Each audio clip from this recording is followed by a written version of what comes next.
Assalamualaikum warahmatullahi wabarakatuh. Bismillahirrahmanirrahim. Innal hamdalillahi nahmaduhu wa nasta'inuhu wa nastaghfir. Wa na'udzu billahi min shururi anfusina wa min sayyiati a'malina. Man yahdihillahu fala mudhillalah wa man yudlil fala hadiyalah. Wa asyhadu an la ilaha illallah wahdahu la syarika lah. Wa asyhadu anna Muhammadan abduhu wa rasuluh. Sallallahu alaihi wa ala alihi wa ashabihi wa man ittaba'ahum bi ihsanin ila yaumiddin amma ba'd. Rabbi shrah li sadri wa yassir li amri wa hlul 'uqdatam min lisani yafqahu qawli. Subhanaka la ilma lana illa ma 'allamtana innaka antal alimul hakim. Allahumma anfa'na bima 'allamtana wa 'allimna ma yanfa'una wa zidna ilma. Para muslimin muslimat rahimani wa rahimakumullah. Pertama dan utama, marilah kita tingkatkan kesyukuran kita kepada Allah Subhanahu Wa Taala atas segala nikmat-nikmatnya yang Ia telah kurniakan kepada kita. Terutamanya nikmat yang paling agung, yang paling besar, iaitu nikmat iman dan Islam. Dan bersyukur kita juga kepada Allah yang telah memberi taufik kepada kita serta memanjangkan usia kita. Pada malam ini kita dapat berkumpul bersama di Pusat Muhammadiyah. Kita telah dapat menunaikan solat isyak kita dengan berjemaah dan insya-Allah sebentar lagi kita akan juga melaksanakan solat tarawih kita berjemaah. Semoga Allah Subhanahu Wa Taala menerima segala amal ibadah kita pada hari ini yang telah lalu dan juga yang akan datang. Amin ya rabbal alamin. Para jemaah muslimin muslimat rahimani wa rahimakumullah. Maka saya ingin menanyakan kepada antum dan juga kepada diri saya juga, cuba kita bayangkan sekiranya pada saat ini terjadi putus bekalan elektrik. Maknanya tiba-tiba blackout. Jadi mic yang saya gunakan pun tak akan dapat dengar suara saya. Lampu pun tak ada. Bagaimana kita bayangkan keadaan kita kalau tiba-tiba blackout di Pusat Muhammadiyah ni? Dan seterusnya kita bayangkan kalau seluruh Singapura blackout pada saat ini. Agaknya bagaimana keadaan masyarakat Singapura? Tak usah kita nak cakap lah dekat Bazar Ramadan dulu. Kalau dah blackout macam mana keadaannya kan? Kalau sekiranya terjadi putus bekalan elektrik, terjadi putusnya bekalan makan minum, apa agaknya keadaan kita? Tiba-tiba terputus semua bekalan. Agaknya macam mana? Saya rasa kecoh juga kan? Tiba-tiba dah tak ada bekalan. Jadi pada malam ini para jemaah, barakallahu fikum, maka saya ingin iaitu menanyakan bagaimana agaknya keadaan seseorang itu apabila ia terputus hubungannya dengan Allah Subhanahu Wa Taala, yang menciptakan segala-galanya, yang menciptakan 7 petala langit, 7 petala bumi dan apa yang ada di antara keduanya. Hari ini kadang-kadang kita bila terputus satu-satu bekalan asasi kita, kita akan terasa. Tetapi bagaimana keadaan manusia kalau sekiranya dia terputus hubungannya dengan Khalik? Maka rugi di dunia dan juga rugi di akhirat. Jadi pada malam ini para jemaah, barakallahu fikum, maka inginkan saya kongsikan apa yang telah disampaikan oleh para ulama mengenai keutamaan solah. Bagaimana seorang hamba itu dapat mengeratkan hubungannya dengan Allah Subhanahu Wa Taala melalui solah.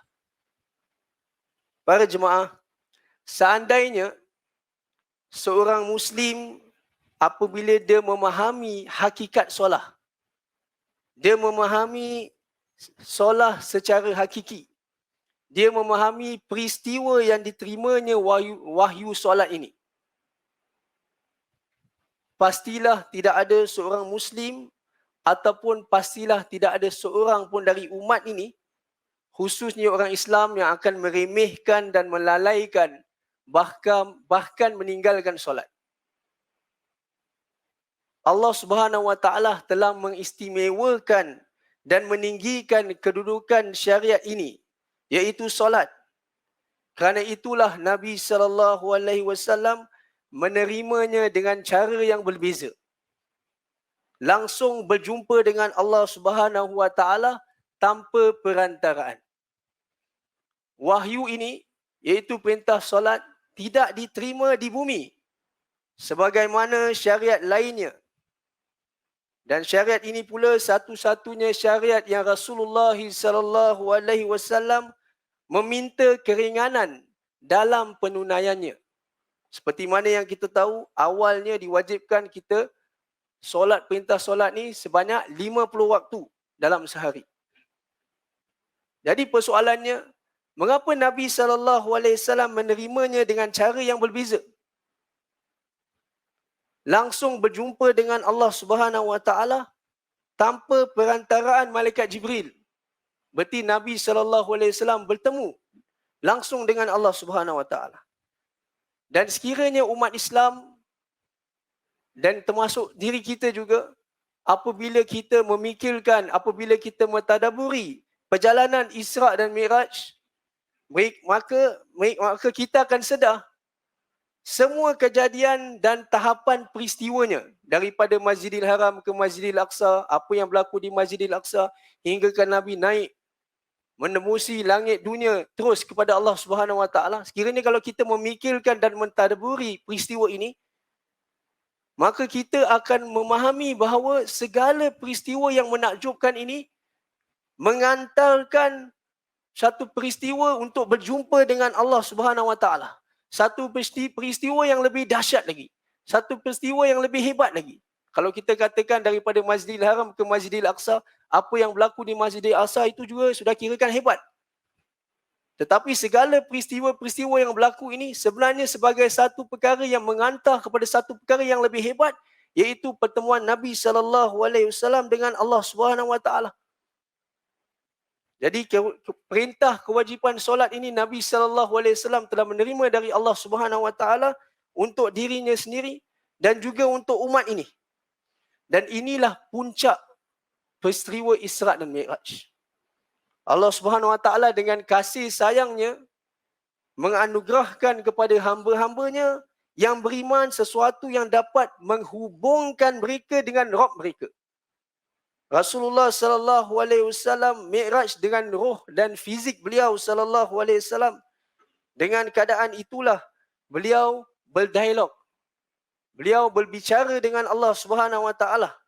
Kemudian Allah Subhanahu wa taala menyediakan bagi umat Islam sesuatu yang membuat mereka bermunajat. Iaitu solat ini, kita bermunajat dengan Allah. Kita dekat dengan Allah. Kita menghubungkan diri kita dengan Allah Subhanahu wa taala. Kita berdialog dengan Allah Subhanahu wa taala. Dan inilah di antara makna solat dari sudut bahasa, iaitu doa dan juga hubung. Iaitu bagaimana manusia menghubungkan diri dia dengan Allah Subhanahu wa taala, terutama orang Islam. Kerana itu telah datang dalam sebuah riwayat dari Abu Hurairah radhiyallahu anhu, maka Nabi SAW bersabda, Allah Subhanahu wa taala berfirman, qasamtu salata baini wa baina abdi nisfain wa li abdi ma sa'al. Maka Allah berfirman yang artinya, aku telah membahagikan solat ini, aku telah membagikan di antara hambaku, di antaraku dan hambaku, dan aku telah membagikan solat ini di antaraku dan hambaku dua bahagian. Yang ini terbahagi dua. Dan bagi hambaku apa yang dia minta. Apabila hambaku berkata alhamdulillahi rabbil alamin, maka Allah Subhanahu wa taala berfirman hamidani abdi, maka hambaku memujiku. Dan apabila hambaku berkata ar-rahmanir rahim, maka Allah Subhanahu wa taala berfirman asna alayya abdi, maka hambaku menganjungku, iaitu dia memujiku sekali lagi. Dan apabila hambaku mengatakan Maliki yaumiddin, maka Allah Subhanahu wa taala berfirman majjadani abdi, hambaku menganjungku. Dan pada riwayat yang lain fawada ilayya amri, hamba-Ku telah menyerahkan urusan kepadaku. Dan apabila hamba-Ku berkata, iyyaka na'budu wa iyyaka nasta'in, maka Allah berfirman, hadza baini wa baina abdi wa li abdi ma sa'al. Allah katakan bahawa ini di antara aku dan di antara hamba-Ku, dan bagi hamba-Ku apa yang ia minta. Dan apabila hambanya berkata, ihdinas siratal mustaqim siratal ladzina an'amta alaihim ghairil maghdubi alaihim waladdallin, maka Allah Subhanahu wa taala berfirman, hadza li abdi wa li abdi mas'al. Ini adalah untuk hamba-Ku dan bagi hamba-Ku apa yang dia minta. Maka apabila kita berdialog, apabila kita mendirikan solat, maka kita berdialog, kita berbicara dengan Allah Subhanahu wa taala. Kita berhubung dengan Allah Subhanahu wa taala. Maka Nabi sallallahu alaihi wasallam bersabda, inna ahadakum idza qama fi salatihi fa innahu yunaji rabbahu. Maka Nabi sallallahu alaihi wasallam bersabda, sesungguhnya salah seorang di antara kalian apa mendirikan solatnya, maka sesungguhnya ia berbicara dengan Allah Subhanahu wa taala. Ia bermunajat dengan Allah Subhanahu wa taala. Dan apa itu munajah? Maka para ulama beritahu, al-kalamu baina itsnain sirat. Maka munajah itu adalah perbicaraan di antara dua dengan cara yang sir, dengan cara berbisik-bisik, dengan cara berperlahan-lahan, menunjukkan bahawa Allah Subhanahu wa taala sangat dekat dengan hamba-Nya apabila hamba-Nya mendirikan solat. Begitu juga apabila hamba-Nya sujud kepada Allah Subhanahu wa taala di dalam solatnya, maka begitu dekat dia dengan Allah Subhanahu wa taala.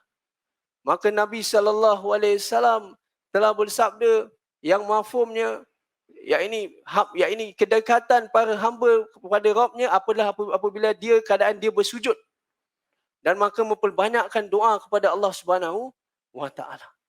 Jadi para jemaah barakallahu fikum, semoga kita menjadikan malam di bulan-bulan Ramadan ini kita berdiri di depan Allah Subhanahu wa taala, kita berbicara kepada Allah Subhanahu wa taala, kita berdoa kepada Allah Subhanahu wa taala, kita berhubung kepada Allah Subhanahu wa taala.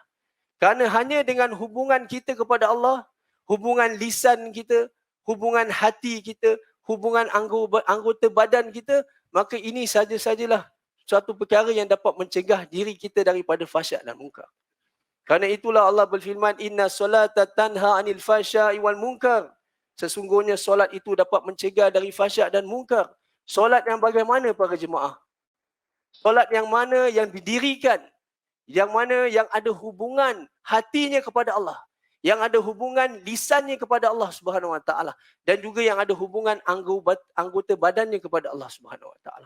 Semoga Allah SWT memberi taufik kepada saya dan kepada antum semua. Barakallahu fikum. Semoga apa yang kita dengar Allah SWT memberikan manfaat untuk kita sama-sama dapat amal, kita dapat sampaikan kepada yang lain. Amin ya rabbal alamin. Subhanakallahumma wa bihamdika asyhadu an la ilaha illa anta astaghfiruka wa atubu ilaik. Wa sallallahu ala nabiyyina Muhammadin wa ala alihi wa ashabihi ajma'in. Walhamdulillahi rabbil alamin.